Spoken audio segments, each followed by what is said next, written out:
Good morning, everybody. It's Camo Dave. It is, I'll give you the date on this one because I'm probably going to upload this one today. It is the, what is today? 10th. The 10th of October, 2021. My topic, good morning, little Adam. My topic today is home. Home. You know, I almost sometimes think, you know, I could have been a good psychologist. I really could have been. I could have, and then could have gotten on television like Dr. Phil, and I could probably be Dr. Dave. I think I'm pretty good at analyzing people. I really do. But anyway, so what do we say in home? You know, I think there's something intrinsic in the human psychology about having a home. And I'm not meaning necessarily, you know, whether it's a building or a structure or an apartment or a house or whatever, some place that you are rooted. Okay? And it doesn't even have to be someplace that you spend all your time, you know? But you do psychologically, I think, have to have a place where you feel like you are connected to a home base. You know, there's something in human psychology that you feel like you need to have a home base, that some sort of place that you emanate from or you have roots with. You know, now I sold my condo in 2017. And that was my home. That was my home for 12 years. There, you know, I had a nice little facility, a building, you know, and I thought of that as my home, you know, and when I was either home or away, right? Well, I got rid of the condo for various financial reasons in 2017. And then I spent three years living pretty much on the road, okay? I did have a storage locker. I did have a storage locker in Northern Virginia where I kept my stuff, but I spent 3 years basically living in other people's guest rooms, you know, in their closets. Could I sleep in your closet? No, I didn't sleep in anybody's closet. But I would, you know, I slept on their couches. I slept in their guest rooms. I did that for, 3 years. And I always kind of felt a little bit off kilter because I didn't really have a home base, you know? Well, I'm being followed by the police here. Police are following me. Oh my gosh. Anyway, I don't know. It's what a day, you know, I just get on the road here. I'm out here on a beautiful Sunday morning and I got a cop car right behind me. Anyway, go make sure that's a green light. I don't want to run through that. So anyway, I'm losing, the cop's following me. So anyway, oh no. God, this is not turning out to be a particularly strategically good video here. So anyway, I've lost my train of thought now with this cop tailgating me. Anyway, home base. So, you know, then in 2020, I got this apartment, and when I first came to Morganton to look at it as a tourist, it didn't seem like home to me. It was just some nice little town in North Carolina. And now I really have rooted here, and I feel like this is my home base. I really do. Like it or not, I like Morganton. There's a lot I like about Morganton. And it is, you know, it feels like a home base to me, you know. So anyway, here goes the cop. He's passing me now. Anyway, so, you know, it feels like a home base to me. And so that's that.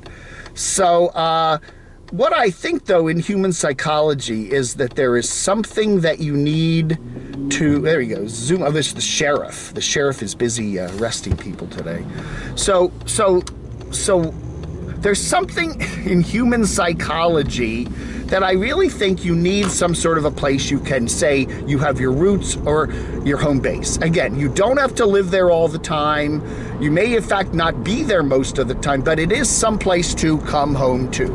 And I really think that there's a natural instinct in most people, if not all people, that there's some sort of a place that's not, it's psychologically comforting to have a home base.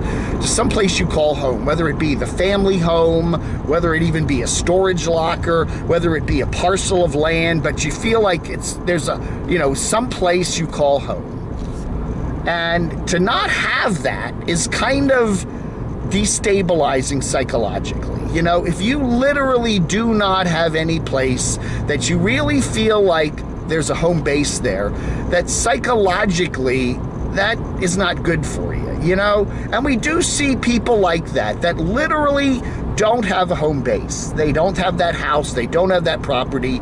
They don't have the whatever. And yeah, I don't know. So what do you do? What do you do? Man, it is tailgating day today. Everybody's tailgating me. I'm driving 45 on it's a 45, doing the speed limit.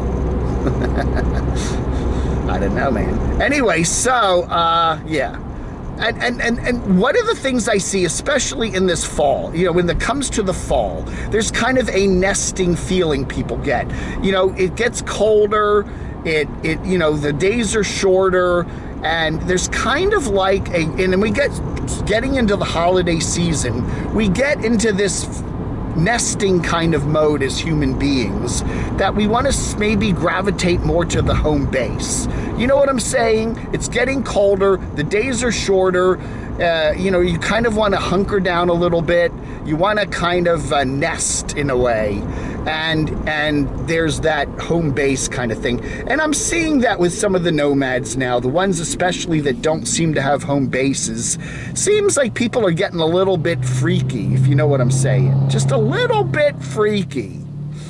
And, they kind of are looking for that home base.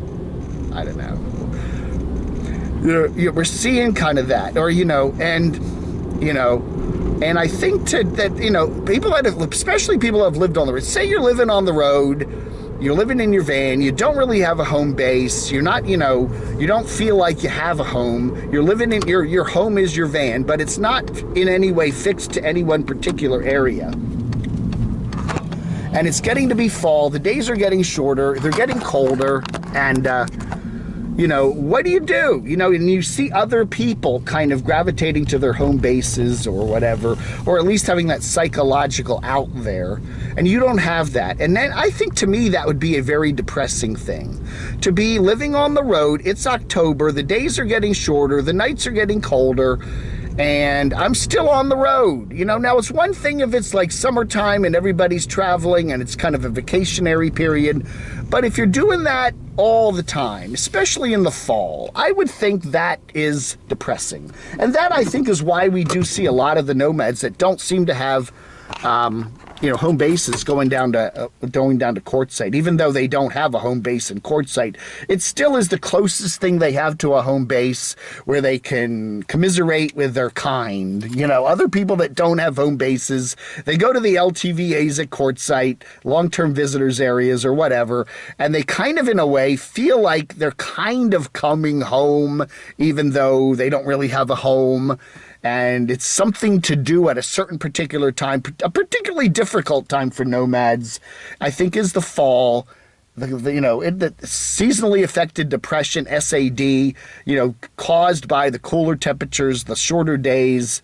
And I know we don't have a home, so you go to Quartzsite, right? You go hang out with your friends in Quartzsite and commiserate in your loneliness to some degree. I don't know. And then that gets old real fast, right? It would be a weird feeling, not to have a home base, not to have some place you can call home, not to have some place that you're rooted in, to just be living on the road 24/7, 365. I think after a couple years, for when you're young, maybe that's a cool thing, but people, I think, want to settle down. And at least to have a place you can, call. It's like what the Panda property is for Aja. Aja doesn't really have a home base, but now she does. That's at least a place to gravitate to when, at certain times of the year, at least some place she can say, I'm heading home, whatever home is. That's an important psychological concept. And it is interesting to see how nomads deal with that. Blog under.